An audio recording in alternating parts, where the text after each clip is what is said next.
और आप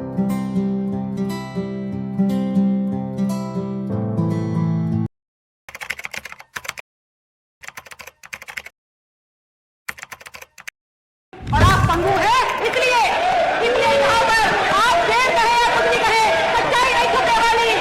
माननीय सदस्य, माननीय सदस्य पीछे क्या है? माननीय सदस्य यहाँ पर दलित और शिशुओं का साथ करने का काम कर रही है। यहाँ पर अगर बात करो अनुसूचित जनजाति की, यहाँ बात करो जातिवाद जनगणना की, माननीय सदस्य माननीय सदस्य प्रवीण पटेल जी पीछे। बाबा साहब डॉक्टर भीमराव अम्बेडकर ने कहा था कि जातिवाद का जहर और छुआछूत का कहर हिंदू धर्म की वर्ण व्यवस्था के कारण है, क्योंकि वर्ण व्यवस्था की वजह से जातिवाद है और जातिवाद की जड़ें जो है मजबूत हैं, इसके कारण से छुआछूत है। छुआछूत का निषेध किया गया है संविधान के आर्टिकल 17 के अंदर। अब इसके बारे में थोड़ा बाद में डिस्कस करेंगे, लेकिन बात करते हैं 17 फरवरी 2024 को राहुल गांधी की भारत जोड़ो न्याय यात्रा जब प्रधानमंत्री नरेंद्र मोदी के लोकसभा क्षेत्र वाराणसी में पहुंची, तो वहां पर एक चौराहे पर उनकी सभा हुई। सभा होने के बाद भारतीय जनता पार्टी के नेताओं और कार्यकर्ताओं ने उस चौक को गंगा जल से धो करके शुद्ध किया। ये जो आचरण है भारतीय जनता पार्टी का, ये आचरण उन पुरानी मनुस्मृति पर आधारित अस्पृश्यता यानी छुआछूत के आचरण की याद दिलाता है। जब उच्च जाति के लोग किसी भी प्रकार से अस्पृश्य लोगों के संपर्क में आते थे, तो वह अपने आप को गंगा जल या फिर गोमूत्र से खुद को शुद्ध करते थे। यहां पर ये जो स्थिति है, इस प्रकार की जो स्थिति है, ये स्थिति 2017 में जब अखिलेश यादव उनकी समाजवादी पार्टी चुनाव हार गई और भारतीय जनता पार्टी चुनाव जीतकर योगी आदित्यनाथ मुख्यमंत्री बने, तो मुख्यमंत्री आवास को गोमूत्र और गंगा जल से पवित्र किया गया, उसकी धुलाई की गई। ये जो आचरण है, ये छुआछूत की विशेषता को इंगित करते हैं, छुआछूत की जो प्रैक्टिस है उसको इंगित करते हैं, और ये उनकी मानसिक स्थिति को बताते हैं कि उनके जो आचरण है या उनकी जो मान्यताएं हैं, उनका जो व्यवहार है, वह उन चीजों को मानता है जो बार बार उभर करके सामने आती है। यहां पर राहुल गांधी की यात्रा के बाद ये जो पूरा एपिसोड है वह आर्टिकल 17 का खुला उल्लंघन है। इसी प्रकार अखिलेश यादव के साथ जो घटना घटी थी उनके मुख्यमंत्री पद से हटने के बाद, ये भी आर्टिकल 17 का खुला उल्लंघन है। इसी प्रकार 22 जनवरी 2024 के दिन राम मंदिर प्राण प्रतिष्ठा वाले दिन ग्राम मुंडला, तहसील खानपुर, जिला झालावाड़ में रेगर, बेरवा, मेघवाल, खटीक, धोबी समाज के लोगों से एक प्राण प्रतिष्ठा आयोजन के लिए एक भोज की व्यवस्था गांव वालों ने की थी, जिसमें इन लोगों से भी कंट्रीब्यूशन लिया गया था। लेकिन बाद में उस गांव के धाकड़ समाज के कुछ लोगों ने ये कहते हुए पैसे वापस लौटा दिए कि धोबी चमारों के रुपयों से ठाकुर जी यानी भगवान राम को भोग नहीं लगता, और ये एक सार्वजनिक रूप से अस्पृश्यता यानी अनटचेबिलिटी को प्रैक्टिस करने का एक तरीका है। ये भी आर्टिकल 17 के उल्लंघन का खुला काम है। और इसी प्रकार इस देश के अंदर हर साल जो लाखों यज्ञ होते हैं, उन यज्ञ में दलित समाज के लोगों से न तो किसी प्रकार का कंट्रीब्यूशन लिया जाता है और न ही उनको पार्टिसिपेट करने दिया जाता है। और इस प्रकार आर्टिकल 17 के खुले उल्लंघन की जो प्रैक्टिस है, यानी अस्पृश्यता का जो खुला आचरण है, उसको प्रैक्टिस किया जाता है, उस पर आचरण को दोहराया जाता है, उसका महत्वपूर्ण कारण है कि यज्ञ जो होते हैं उसमें दलित समाज के लोगों को अस्पृश्य समझ करके उनके कंट्रीब्यूशन और पार्टिसिपेशन को रोका जाता है। और यही कारण है कि आजादी के 77 साल बाद भी इस देश के अंदर लगभग 85% लोग जो है जो अछूत थे उस जमाने में, आज भी लगभग 85 से 90% लोग जो है वो उस अछूतपन के दंश को झेलते हैं और ये प्रैक्टिस उनके साथ रोज होती है। आर्टिकल 17 इतना ताकतवर है जो कि अनटचेबिलिटी को अबोलिश करता है और किसी भी मैनर में, किसी भी फॉर्म में अनटचेबिलिटी की प्रैक्टिस को फॉरबिड करता है। यानी कि यूं कहें कि आर्टिकल 17 के अंतर्गत, संविधान के आर्टिकल 17 के अंतर्गत अस्पृश्यता का निषेध किया जाता है, अस्पृश्यता को खत्म किया जाता है और उसके किसी भी प्रकार के आचरण को निषिद्ध बनाया जाता है। लेकिन फिर भी इस आचरण के अनुसार किसी भी व्यक्ति को, यानी अस्पृश्यता के कारण किसी भी व्यक्ति को किसी भी काम के लिए निर्योग्य साबित करके उस पर निर्योग्यता लागू की जाती है, तो ऐसे लोगों पर दंडनीय अपराध बनता है और उसके लिए कानून बनाए गए आर्टिकल 35 के अंतर्गत। और ये जो कानून बने उनमें सबसे पहला कानून था अस्पृश्यता अपराध अधिनियम 1955। इसके बाद दूसरा कानून बनाया गया सिविल राइट्स प्रोटेक्शन एक्ट, जो था वो था 1976। इससे भी काम नहीं चला तो एट्रोसिटी एक्ट, अनुसूचित जाति जनजाति अस्पृश्यता अपराध अधिनियम जो था 1989, जिसे प्रोविंशंस ऑफ एट्रोसिटीज एक्ट 1989 कहा जाता है, ये जो एक्ट बने उसके बावजूद भी इस देश के अंदर लगभग 90% लोग जो है वह अस्पृश्यता का दंश रोज झेलते हैं और एक ऐसा अमानवीय दंश है। लेकिन ये खत्म होने का नाम क्यों नहीं ले रहा? उसके कारण क्या है? उसके कारणों की अगर हम पड़ताल करें तो ये जो कारण है वह धर्म, संस्कृति और समाज के अंदर मिक्स हुआ पड़ा है। और यही कारण है कि इन चीजों को खत्म कैसे किया जाए, इन चीजों को कैसे रोका जाए। एक तरफ संविधान इनको रोकने के लिए कानून बनाता है। संविधान के आर्टिकल 17 में अस्पृश्यता को दंडनीय इतना इस तरह से उसको खत्म कर दिया गया है कि उसका कोई नाम भी नहीं ले सकता। उसके बावजूद भी धर्म, समाज और संस्कृति के नाम पर इसको प्रैक्टिस में लाया जा रहा है, लाया गया है और इस पर एक शब्द भी कोई बोलने वाला नहीं। इसके कई सारे उदाहरण हम अगर देखें तो उसका कारण क्या है? राजस्थान के अंदर जो दलित समाज के लोग होते हैं उनके साथ एसटी समाज में आने वाली मीणा जाति जो है वह भी अस्पृश्यता का व्यवहार करती है। उसका कारण क्या है? उसका कारण यह है कि जो लोग संविधान की ताकत से आज हजारों की तादाद में आईएएस आईपीएस बने हैं और बड़े बड़े ओहदों पर पहुंचे हैं, वह संविधान की ताकत को वह लोग केवल गिने चुने 1000-2000 लोग जानते हैं, लेकिन लाखों की तादाद में लोग जो है वो धर्म को जानते हैं, जिसके कारण धर्म की प्रैक्टिस होती है और उसलिए वो जो आचरण है, धार्मिक और सामाजिक आचरण, उनमें किसी भी प्रकार का कोई परिवर्तन नहीं आता। ये बहुत बड़ी बात है, बहुत बड़ा मुद्दा है। तो हम यहां पर बात करें कि इसको अबोलिश कैसे किया जाए, ये अबोलिश कैसे हो, जबकि संविधान के अंदर अनटचेबिलिटी को अबोलिश माना गया है और किसी भी प्रकार के मैनर में उसको फॉरबिड किया गया है, फिर भी ये खत्म नहीं हो रही। तो इसके पीछे हम चलते हैं एक और उदाहरण के बारे में कि कैसे ऐसी चीजों को खत्म किया जा सकता है और उसके लिए क्या करने की आवश्यकता है। यहां पर हम बात करते हैं 4 सितंबर 1987 के दिन दिवराला, अजीतगढ़, सीकर, राजस्थान। उस दिन का दिन था। वहां पर एक स्कूल शिक्षक सुमेर सिंह शेखावत के बेटे माल सिंह का जवानी में देहांत हो जाता है। उनकी जो पुत्र वधू है, माल सिंह की जो पत्नी है रूप कंवर, वह 18 साल की उम्र में, वह रूप कंवर का खुद का निर्णय था या समाज का निर्णय था, उसके साथ जबरदस्ती हुई, यह अलग विषय है। लेकिन 18 साल की रूप कंवर को माल सिंह के साथ, उसकी चिता के साथ, उसका भी जीवित अवस्था में दहन कर दिया जाता है, यानी उसकी चिता के साथ जला दिया जाता है। और एक जघन्य अपराध किस वजह से हुआ? यह धार्मिक, सामाजिक और सांस्कृतिक मान्यताओं के कारण। यदि ये चीजें उस दिन और उस दिन के बाद जो मीडिया के अंदर जो बवंडर था, इस देश में ऐसी चीजें आज भी प्रैक्टिस में है।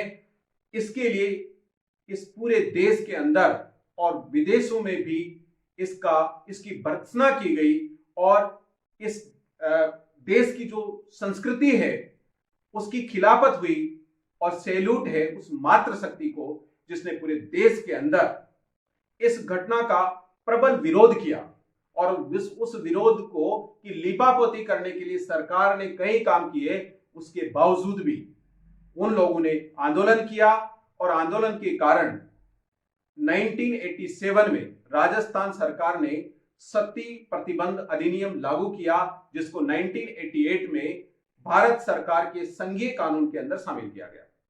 इससे भी बड़ी बात तो हद तब हो गई जब 1 साल बाद रूप कंवर जहां सती हुई थी वहां पर इस पूरे राजस्थान के जो राजे रजवाड़े थे वह चुनरी आयोजन में शामिल होने के लिए गए। तब जाकर के फिर दोबारा से ये मुद्दा उठा और इस मुद्दे के अनुसार ये कानून को इतना ताकतवर बनाया गया कि जो सती प्रथा के महिमा मंडन या गौरवान्वित करने के किसी भी कार्य को दंडनीय अपराध बनाया गया, जिसका परिणाम ये रहा कि जो रानी सती का मंदिर है झुंझुनू में, वहां पर भाद्रपद अमावस्या को जो मेला लगता था उस महिमा मंडन को रोकने के लिए उस मेले के आयोजन को रोक दिया गया। मंदिर चल रहा है, लोग आते हैं, श्रद्धालु आते हैं, लेकिन महिमा मंडन को रोकने के लिए यह काम किया गया।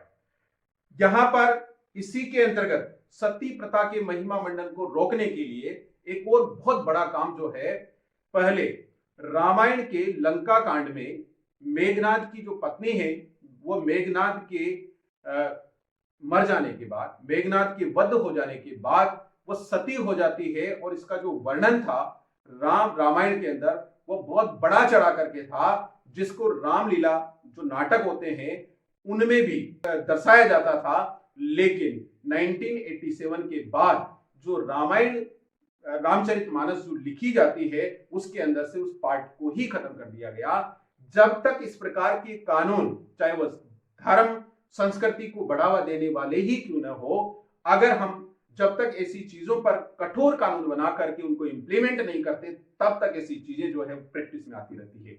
यहां पर बात करें सती प्रथा के प्रतिबंध की, इस पर कानून 1829 में विलियम बेंटिक द्वारा बनाया गया था, जब राजा राम मोहन राय ने इसकी खिलाफत की, क्योंकि राजा राम मोहन राय जो थे वह विदेश गए थे, उनके पीछे से उनके भाई का देहांत हो गया था, जिसके साथ उनकी भाभी को भी सती होने दिया गया और वो जला दिया गया। तो राजा राम मोहन राय जो है बहुत दुखी हुए और उन्होंने उसके लिए आंदोलन किया। विलियम बेंटिक ने उस जमाने में सती प्रथा को रोकने के लिए वहां पर एक कानून बनाया था। उसके बावजूद भी 1987 तक ये प्रथा चलती रही, तो उसका पोषण करने वाला जो समाज है वह संस्कृति और धर्म के नाम पर पोषण करता रहा। यही कारण है कि आज हम बात करें अस्पृश्यता की, तो यहां पर ये प्रैक्टिस में क्यों है, क्योंकि धर्म और संस्कृति जो है वह इसका पोषण करती हुई आ रही है, वह किसी न किसी रूप में इसका पोषण करती है, जिसके कारण ये चीजें जो है वह आचरण में अभी भी बनी हुई है।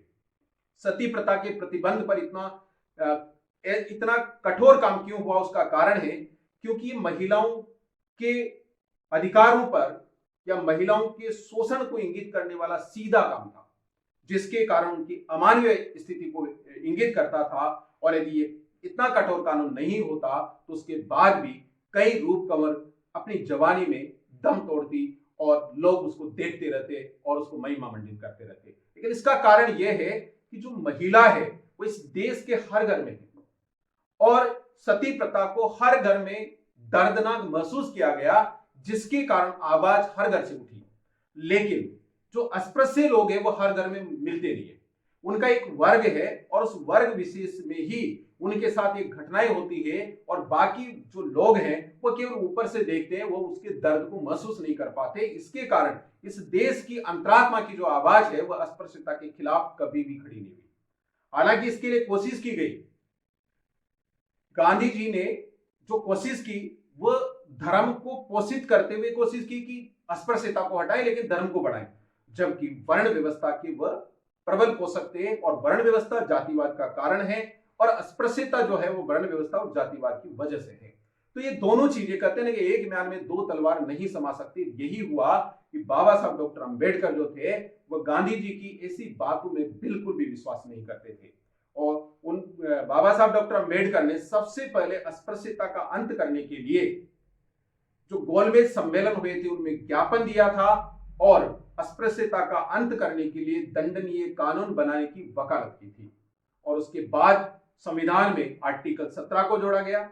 उसके बाद 1955 में एक अधिनियम बनाया गया, फिर 1976 में अधिनियम बनाया गया, और फिर अंत में एट्रोसिटी एक्ट 1989 बनाया गया। उसके बावजूद भी छुआछूत और अस्पृश्यता जो है वह निर्बाध रूप से जारी है। तो उसका कारण है, और वह है धर्म, क्योंकि बाबा साहब अंबेडकर ने कहा था ये चीजें जो है वह धर्म के साथ जुड़ी हुई है, और धर्म को अगर हम संविधान सम्मत बनाएंगे तो फिर उनको खत्म करना संभव नहीं हो पाएगा।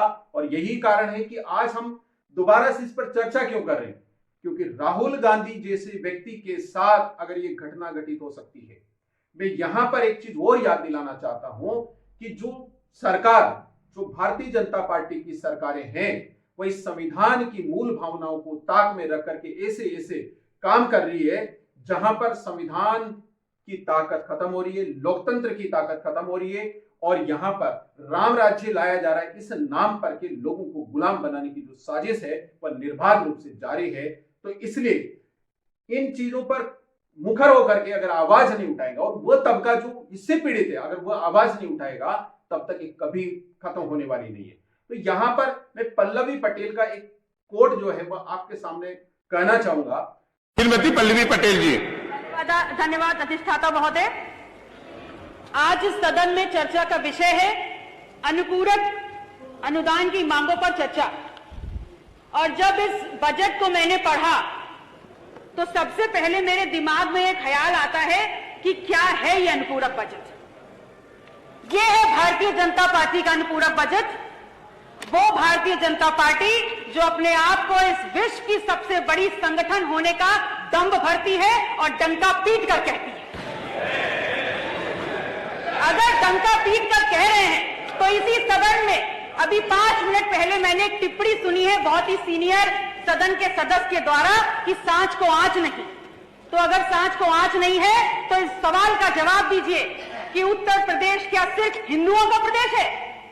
एक धर्म के नाम का, एक धर्म विशेष के नाम का तुष्टीकरण करते हैं, और अगर पूछा जाएगा तो आप कहेंगे नहीं होता। कैसे नहीं होता?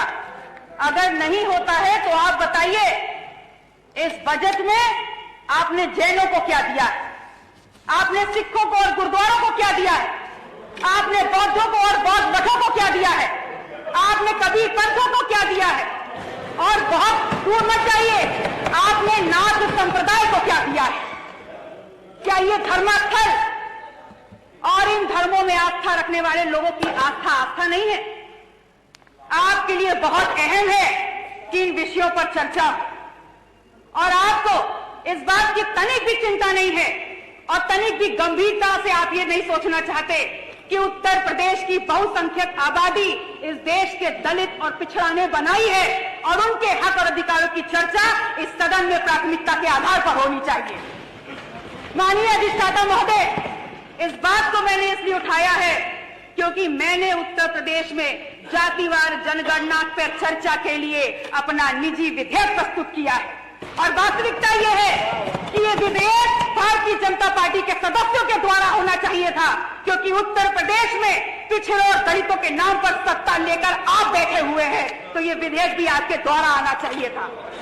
और ऐसा नहीं है, पर्याप्त संख्या में भारतीय जनता पार्टी में पर्याप्त संख्या में दलित और पिछड़ों की नुमाइंदगी करने वाले, प्रतिनिधित्व करने वाले यहाँ पर सदस्य बैठे हुए हैं, लेकिन सब के सब पंगु हैं, और आप पंगु हैं इसलिए यहाँ पर आप जेल कहे या कुछ भी कहे, सच्चाई नहीं छुपने वाली। माननीय सदस्य पीछे क्या है? माननीय सदस्य यहाँ पर दलित और पिछड़ों का काट करने का काम कर रही है। यहाँ पर अगर बात करो अनुसूचित जनजाति की, यहाँ बात करो जातिवाद जनगणना की, क्या माननीय सदस्य पल्लवी पटेल जी पीछे में आइए, सप्लीमेंट्री बजट में आइए।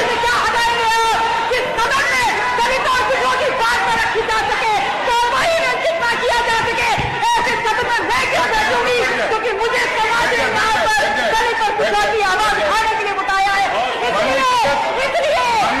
पल्लवी पटेल जी, माननीय पल्लवी जी,